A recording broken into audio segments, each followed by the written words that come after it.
The Oklahoma Sooners are looking to make a splash in the transfer portal.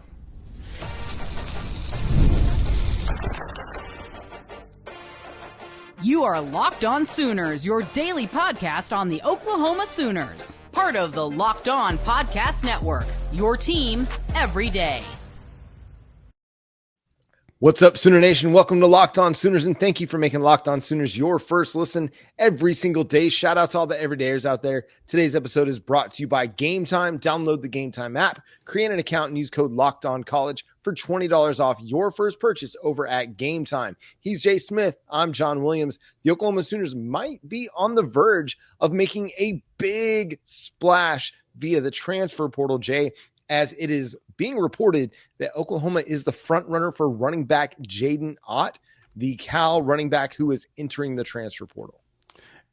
And that would be a massive pickup if the Sooners were to close this deal. Ott is going to be one of the most sought-after running backs in the transfer portal now that he's entered. He's played 3 years at Cal. He played as a freshman and rushed for over 800 yards. His sophomore year is when he really broke out, 1,300 yards rushing, 12 touchdowns. Last season wasn't as explosive. He dealt with an ankle injury on the season opener, which, against the Cupcake. And he missed a couple of games and he just fought his way through it the entire season. But in the games he played, only one game he had less than 10 carries. And so dealing with an ankle injury, typically that gets better when you stop, playing or running on it. Well, he hasn't really ran on it for the most part in 4 months. So it appears that he is probably back to full strength, if not to the majority, and the Sooners are hot on his trails. So this is going to be a really intriguing recruiting battle because Oklahoma's running back depth chart is the same as it was last year. You're bringing everybody back, but as Jim Nagy mentioned last week, if there's a spot where they feel like they can add a significant upgrade in their starting unit, they're going to do it, and Jaden Ott would be that guy. He's got legit big-time production at the P4 level. Cal was still in the Pac-12 when he was putting up those big numbers, but still, that's with a Cal team that helped provide and produce a McCade Matire, right? McCade Matire became a significant part of Oklahoma's offensive line in that 2023 season. He started his career leading the way for Jaden Ott. So this is going to be a really intriguing potential pickup, and Jim Nagy, Oklahoma's general manager, was very high on him as he was evaluating him as a potential Senior Bowl addition last summer. So listen, if Oklahoma can add this guy who's got more than 2,000 yards rushing to his ledger for his career, I think it's huge. You look at what he's able to do on the football field. He has great contact balance. I think that's one of the first things that stands out is he doesn't go down on first contact very easily. He's able to pick up yards after contact. He bounces off of tacklers. He's got good lateral agility, and then he's got the breakaway speed to create big runs once he gets into open space. And that's huge. And Oklahoma just hasn't really had that consistently over the last few years. And it's kind of hindered their offense and their running ability, because if you cannot create big runs on the ground, and if it's just, plodding away 3-4 yards at a time, it makes it really, really difficult. And it makes it a lot harder on your offense if you can't break a big one here and there.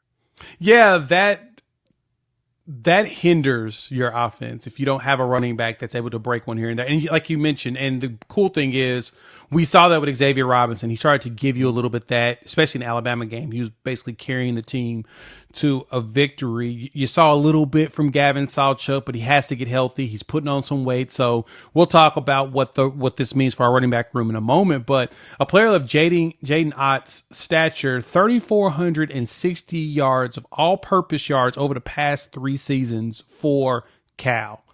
He was like the main guy. And Fernando Mendoza was a really good quarterback. If he was fully healthy, I bet you Cal pulls out some of the victories that they were looking for last season. In that Miami game, that thriller that they had, he only rushed the ball 7 times. So that was one of the games where he was limited in play due to his injury. He was a preseason All-American going into his junior year. So if you played NCAA 25, go play with Cal. Just go play with him, have him as your running back, and you tell me what you think. I mentioned it in the video before. That dude was a terror if you played against Cal. He was, like you said, he's very hard to tackle, and he has breakaway speed. 6 foot, 205 pounds. Big, stocky running back. I mean, first team All Pac-12 after he led the conference in rushing. He's, like I said, 1,315 yards and 12 touchdowns.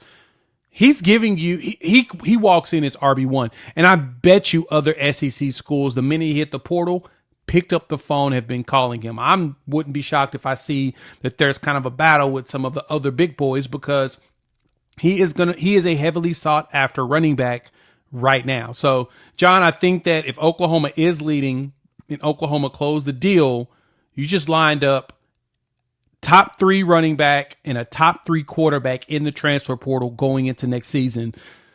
Oklahoma might be good now. It could be. So, Jay, what do you think it might mean for Oklahoma's running back room if they were to add a guy like Jaden Ott? First and foremost, Ott's RB1. Sorry, it is what it is. The man has rushed.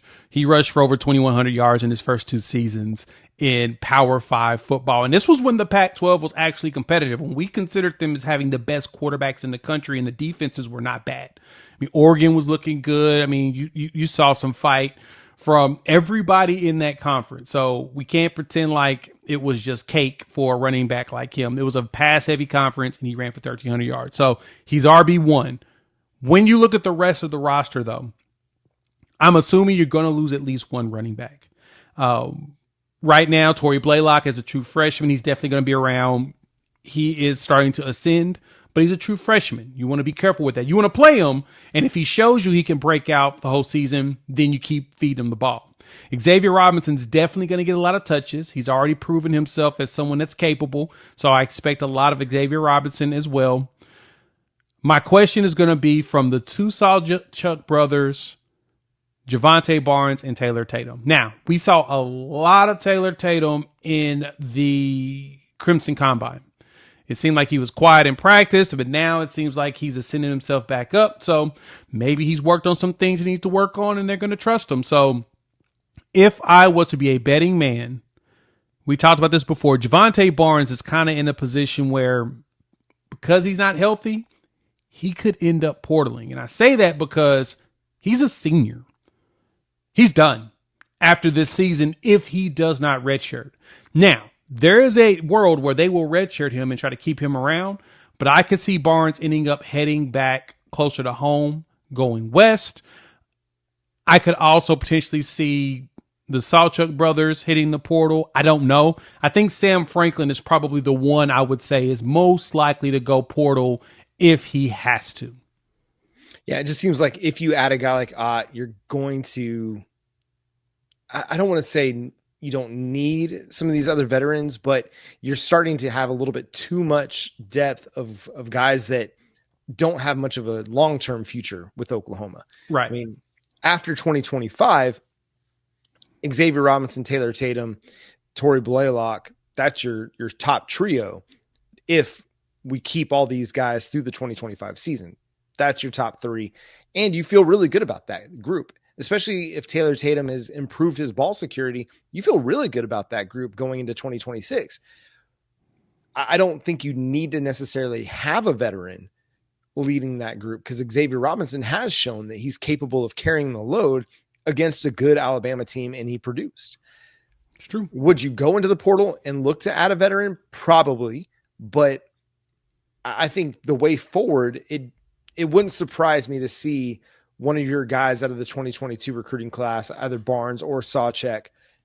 I don't know why I said Czech. Sawchuk into the portal. Yeah, saw Czechoslovakia. He probably won't be playing running back for them, but it would not surprise me. Opportunities are going to be limited, and you only have so many opportunities to make your mark. But yeah, you never know what's going through a guy's head and what he feels like his future looks like. And if he decides, hey, I just want to stay at Oklahoma because I love it here and I want to make my mark at Oklahoma, and I don't necessarily see the NFL in my future, but this creates an opportunity for me to start my coaching career. That's not outside the realm of possibility, It's not to say that that's the way they're thinking, but it just could be a possible rationale if they decided to stay. So, but again, it wouldn't surprise me to see one of those running backs into the portal, especially if you added a guy like Jaden Ott. And I think you're right. Jaden Ott comes in and he becomes your number one running back. Jim Nagy's looking to upgrade the starting units, and he believes that there's going to be talent available to do that. Ott would be one of those guys. What else is Oklahoma going to do in the transfer portal when it opens on Wednesday? We'll discuss coming up next here on Locked On Sooners. There's nothing like the atmosphere of an NBA playoff game. Every bucket, every defensive stop, every moment feels huge. It's electric in the arena, and with Game Time, you can be part of it without the stress of last-minute ticket hunting. Game Time makes it fast and easy to get playoff tickets even when demand is sky high. Prices on the app actually go down as tip-off gets closer, and the last-minute deals can save you up to 60% off. That's why check out Game Time. I've been to some Oklahoma City Thunder playoff games, and man, it is tough to get tickets unless you know someone. The good thing is with Game Time, the all-in pricing means no surprise fees at the checkout. What you see is what you get.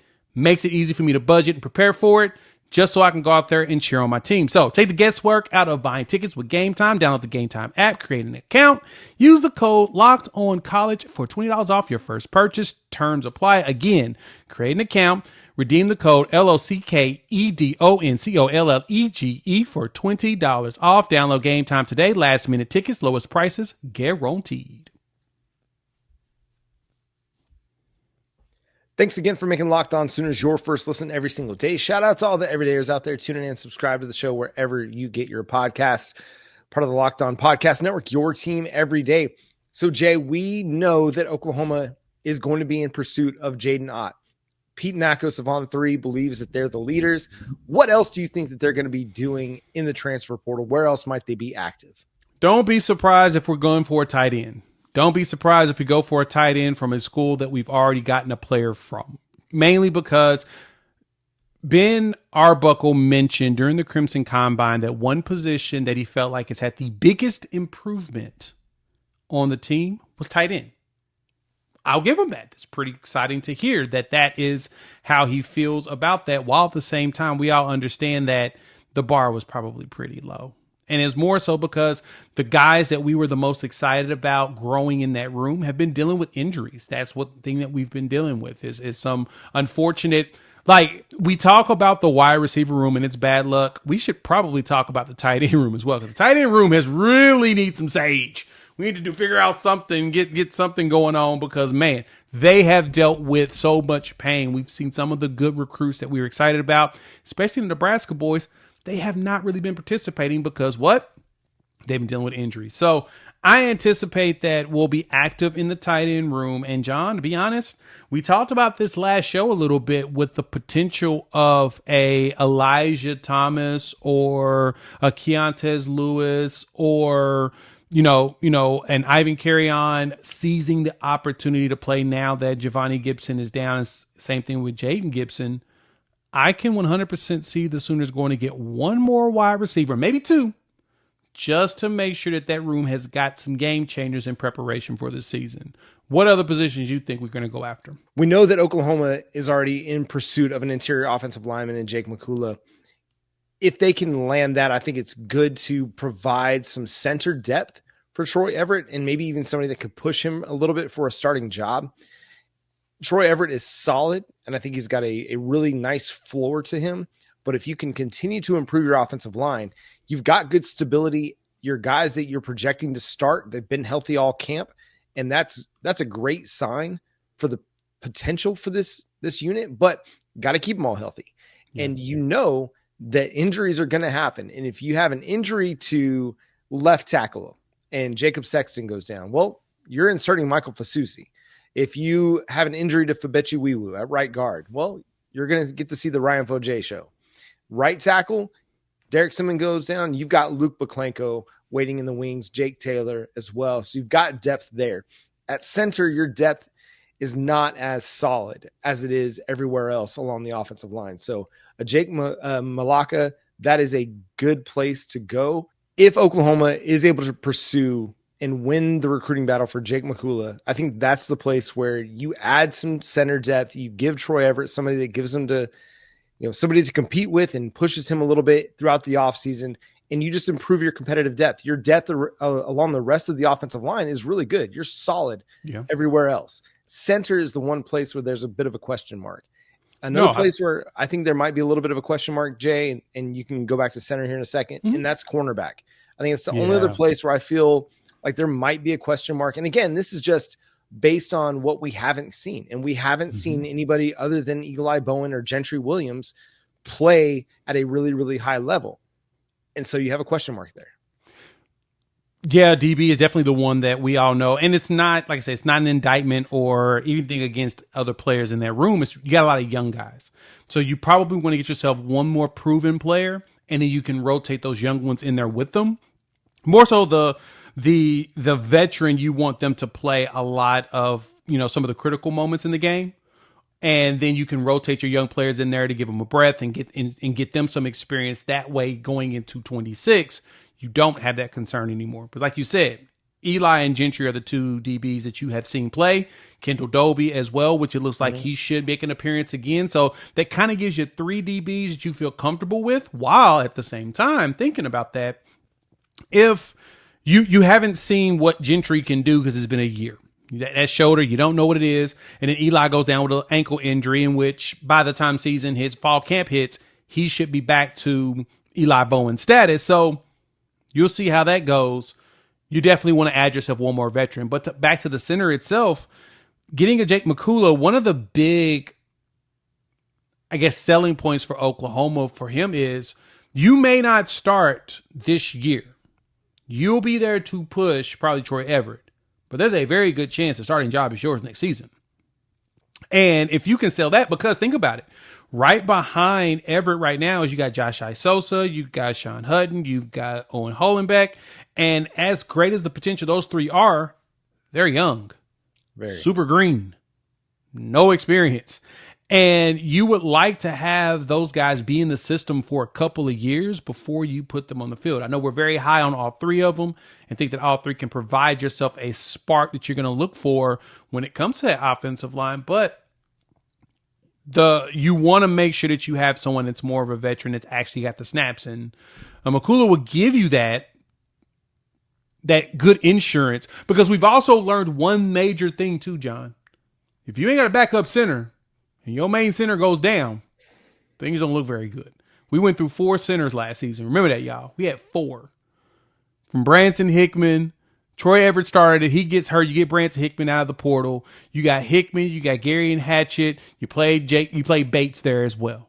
You had 4 centers that had to play last season because dealing with a whole bunch of injuries. And then if you had to go back again to the well, you're going to a true freshman. Do you want a true freshman snapping the ball to other inexperienced quarterbacks? Nah, you won't do that. So I think Maikkula coming in, being able to work with, honestly, the second unit heavily, working closely with Michael Hawkins, building a rapport there, that they may be each other. Right? That may be his dude. And then the next season after that, because Maikkula will have 1 more year. He has 2 years if we picked him up. So that means that he's gone after 26. Then it'll be Hawkins with his next center, who should have some rapport at that point.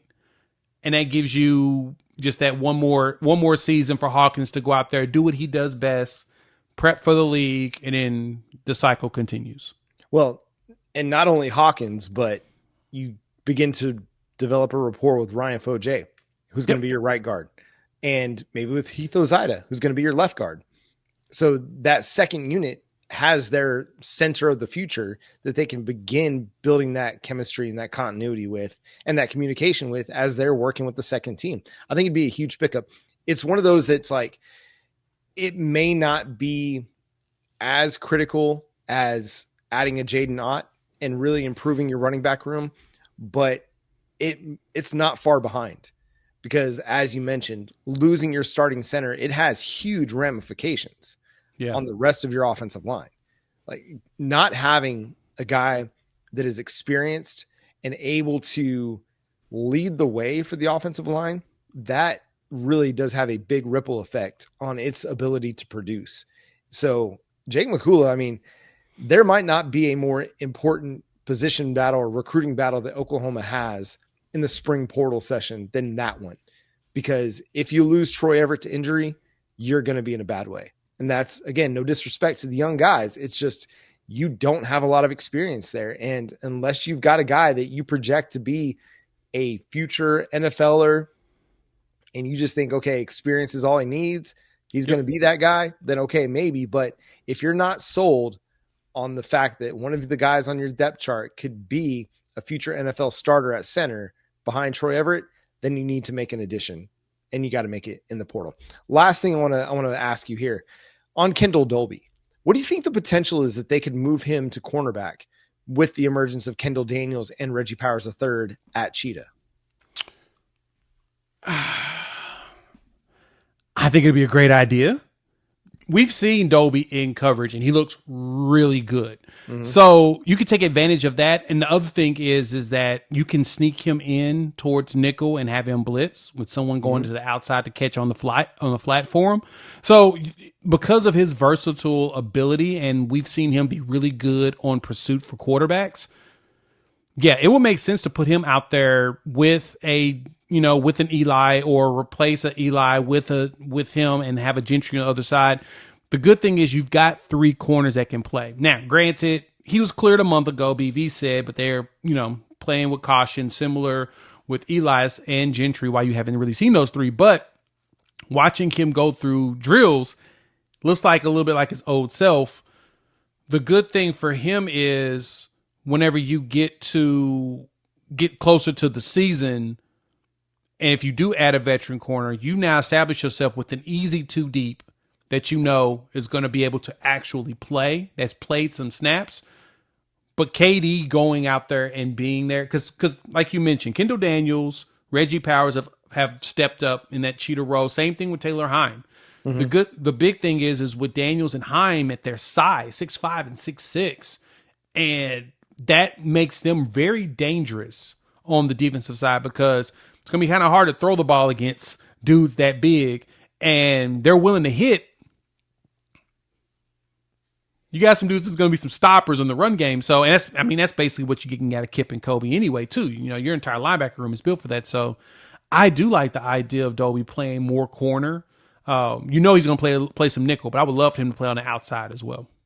Yeah, and if they have thoughts of that, I could understand then if they decided not to go into the portal and grab a cornerback. I think there's going to be some interesting options for them. We're already seeing some names of guys that are either at the FCS or the group of 5 level entering the transfer portal at the cornerback position.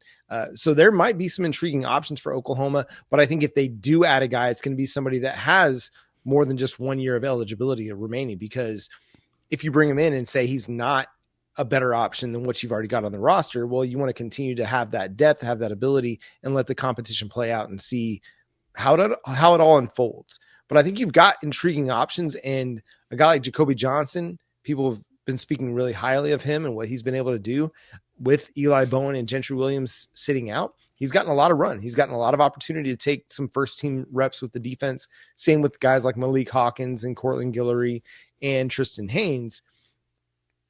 I can't wait to see how this all unfolds when we get to fall camp, but it's going to be one of those position battles that we continue to watch, and we'll break it down here on Locked On Sooners.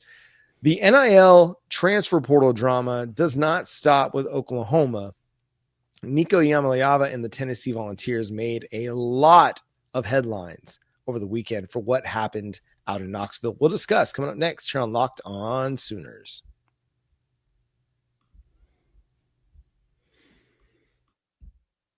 Ever check your bank account and wonder, where did all my money go? Between dining out, online shopping, and entertainment, it's easy to lose track. That's where Monarch Money comes in, your personal CFO, giving you full visibility and control over your finances. Monarch Money isn't just a budgeting app. It's a complete financial command center. You can track all your accounts, investments, and spending in one place, so you stop just managing your money and start building wealth. Instead of juggling multiple apps, you can use Monarch to check your finances, track your spending, and even plan long-term goals. Managing your money with your partner is smoother than ever. You can track shared accounts and personal accounts, set goals, and stay on the same page without stress. Take control of your finances with Monarch Money. Use code LOCKEDONCollege at monarchmoney.com for 50% off your first year. That's monarchmoney.com. Code LOCKEDONCollege for half off your first year over at monarchmoney.com. Thanks again for making Locked On Sooners your first listen every single day. Shout out to all the everydayers out there tuning in and subscribe to the show wherever you get your podcasts. Jay, the biggest news over the weekend was what happened over in Knoxville, Tennessee, where Nico Iamaleava on Thursday, I believe last week it was reported by Pete Nakos that he was trying to renegotiate his NIL deal. And then on Friday missed practice. By Friday evening, the reports were coming out that he had filed paperwork to enter the transfer portal. And here we are on Tuesday, and it looks like Nico's going to be finding a new place to play and to live and work and do all that. So what was your reaction initially when you heard all this? Whoever's giving this young man advice is doing this young man a disservice. Why? Because I totally understand why Nico and his camp may have done this. The house settlement is coming down very soon, and this is technically the last opportunity to get in as a grandfather on whatever deal that you possibly can. The problem you ran into, and the problem they ran into all of this, is it doesn't seem like they came out with a plan. Nico is in the portal, and we have no clue where he's going to go. He's been linked to North Carolina, and North Carolina just picked up a quarterback out of the portal that's expected. It's got a prediction for another quarterback. So unless they plan on taking two quarterbacks and they're going to tell Nico, hey, you're going to take a little bit of a haircut as far as pricing because we're still building what we're doing here in North Carolina, them making this move without having an actual plan is very, very bad. Think about it this way, John. I don't think that they were wrong. I don't think Nico was wrong going after this. I don't think he was wrong in going in this pursuit. But what I will say is that without a plan, you just put yourself against you're back against the wall with no help whatsoever. In the NFL, one of the biggest problems in free agency is a lot of players get a lot of bad advice. That's professionals. Mm-hmm. Some will take less money to go this place and then, career kind of ends. Or they take less money, go somewhere else, and they blow up and then they potentially get more money. It's not a situation where you'll get perfect information, but if the NFL is struggling with that in their free agents, think about 10 times the players and 4 times the teams trying to do the exact same thing. There's not that many good advisors in the NFL. Why do we think that there's that many of them here in the college ranks right now? You're not going to have 1 or 2 monopolizing it yet. It's going to take some time. But that's the bad part is his people, they should have had a better game plan than this. Well, it was really bold to go out and start kind of putting feelers out there as to who might be interested in Nico if he were to enter the portal. I think they were probably trying to drive his price up a little bit and say, hey, we've got options out there somewhere else. And then hearing that he was potentially threatening to hold out of the Ohio State game in the playoff, all of this coming to light, it's just bad timing, bad press, bad PR. It's just not turning up flowery for Nico Iamaleava, a dude with all the talent in the world. You put your head down and you just do the work, you're going to get better. And if you have an improved season in 2025 and you want to go back to the negotiating table and say, hey, we improved, I was much better, we made it to the playoff again, let's talk. And if still next winter they're not interested in renegotiating, okay, then hit the portal and see what your options are. But then you're coming off of a season that's an improved season. He was average last year. I mean, did he have some good moments? Yeah, but he was not leading Tennessee to victories. They rode Dylan Sampson like crazy and that defense like crazy. Nico was a bus driver for that's basically what he was. And so if you're going to play that role and have an average season and everybody's most recent memory of your performance being the Ohio State game, or people not forgetting that you ran out of bounds as time runs off the clock against Arkansas, ooh, you're not putting yourself in a good negotiating position. when holdouts occur at the NFL level, it's superstar players going into the final year of their deal, coming off of a big season or coming off of an all-pro or Pro Bowl selection. Or if they're coming off maybe not as great of a season, they've got a track record of production that occurs that they can lean into. But the understanding generally when NFL players hold out is a deal is going to get done. It's just a matter of time. Yep. College athletes right now are not afforded the same kind of protections or the same benefit of the doubt. Like if you've been in the NFL for 3-4 years and you're coming up on the end of your rookie contract and you've got 3 or 4 years of production behind your name, you can hold out. And it's going to be, the team is going to pay you. It's only a matter of time. It's just when you don't have that production to your name, it doesn't put you in a good position to negotiate. So like you mentioned, man, the people giving him advice gave him bad advice.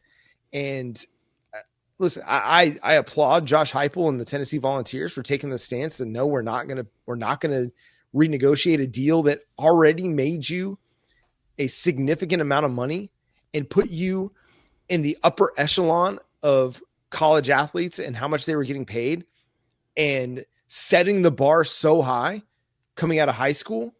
No, we're not going to change the deal. Go prove something first, and then we'll talk. Yep. Here's the bad part about that, John, is that even Josh Pate mentioned this on one of the clips he posted online on his show, the Josh Pate College Football Show, as well as on Pat McAfee earlier, yesterday. He mentioned this. He said that Nico and them tried this in December 1st. Mm-hmm. They already tried this before the first transfer portal window opened, that before the playoffs, they wanted to renegotiate because they felt like the contract, paraphrasing here, that they weren't going to get paid for the additional games. Their contract was only for the first 4 games, the first 12 games of the season, and it didn't include the playoffs. Well, you got to remember, NIL is not supposed to be built around performance in games. It's supposed to be built for the semester and the entire time you're there, and it's kind of how that works. But he's also not the only player that's done this. Now, I've talked about this before, that when this house settlement comes down, you will see a lot less of this. This is the first time we've seen a major player in a major program deal with a major holdout. It's okay. You're still going to have some shenanigans because, heck, you had college football players, think about Maurice Claret in the situation with Ohio State. As a true freshman, he decided he didn't want to come back and he wanted to go straight to the league, and the league told him no, and that happens. Sometimes you got to let people make mistakes. Everyone deserves the right to make a bad decision. Mm-hmm. Even if you're uber talented or you're not. You still deserve that opportunity. I don't care about the means. He played the millions, and he's out there on the field for that year. That term is done. We're talking about the next term. Whatever. It doesn't matter. At this point, he's not on the team anymore. Move on. But everyone deserves the opportunity to make those mistakes, and he made some big public ones. Now he's going to figure out what's next.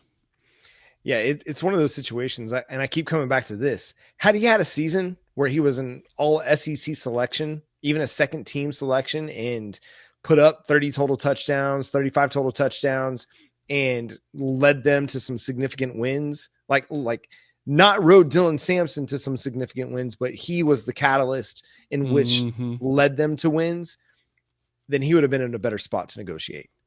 But as it stood, he was just okay.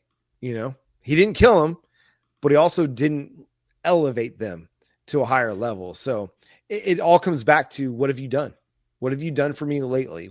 What's your performance like? And that's going to be the case even when the house settlement comes down. When revenue sharing becomes a part of college football and there are legitimate contracts, that's going to be even more the case. Because if you're not performing, it's not going to be, we're processing you. No, we're cutting you. Yeah. And that's going to be the way it goes down. Coaches are going to feel less sympathetic about it. And it's going to be the business of college football. And that's what Nico is showing us, is that ever more, this is the business of college football. Perform, get paid. You don't perform, we might honor our existing contract and let you continue to develop, but we're not going to give you a bump to make it happen. Nope. And to even add to that, that's the one thing and Jim Nagy mentioned this during the combine, that's the one thing that Oklahoma does not want to deal with. They said this issue is not going to happen here. And you make the determination. If you feel like a player is at the point where they want to look, you want to ask for more money, you have the right to. Like I said, Nico him and his camp was not wrong for doing this. Always ask. They just did it completely in the wrong way. They screwed up in the way they did it, but they're not wrong for ask. What's wrong with asking? Nothing hurts to ask. You miss 100% of the shots you don't take. Exactly. And they just took a shot and they just kept shooting and they made a mistake in moving forward, but they weren't wrong for asking. I don't care what anybody says. They weren't wrong. They screwed up in not having an actual plan in place, though. So I didn't say they were right. I just said they weren't wrong. Two different things. Yeah, very much so. It's one of those, hey, I get paid a salary at my job. I can go ask them for more money. When they say no, what am I going to do? Am I going to keep showing up, or am I going to go find another place to work? Well, I like where I work. It provides me a lot. I'm going to keep working where I work because I like where I work. And so that's one of those decisions that all these guys have to make. And I said it on social media, man. Shout out to Caleb Kelly. Shout out to Brent Venables, their staff, the whole Oklahoma program. NIL is a part of it. They will use NIL strategically to improve their team. But they've been saying it from the beginning that if you're only about NIL, this is not the place for you. Nope. We want to recruit and develop the whole person. And I believe that they're doing that. I agree. And I think that we are achieving that. Yeah. And that's going to do it for today's episode of Locked On Sooners. Thanks so much for tuning in and being a part of the show. Subscribe to the show wherever you get your podcasts. On tomorrow's show, we're going to talk about Colorado looking to retire Shadur Sanders and Travis Hunter's numbers. Crazy. Interesting. We'll talk about that, but also talk about if Oklahoma were to allow numbers to be retired, who would have to go up first and who would definitely have to go up on the wall. But again, follow the show at Locked On Sooners on all your favorite social media platforms. Follow Jay at Unfair Sports. Go check out his channel, Unfair Sports, over on YouTube. You can follow me at John9Williams and read my work covering the Sooners over at SoonersWire.com. And for your second listen of the day, make sure you go check out Locked On NFL Draft with Damian Parson and Keith Sanchez as your favorite collegiate players like Danny Stutzman and Billy Bowman. Get ready for the next level. Get the latest draft rankings, rumors, and news every day. Find Locked On NFL Draft on YouTube or wherever you listen to podcasts. But until next time, he's Jay Smith. I'm John Williams. We'll talk to you then. Boomer Sooner.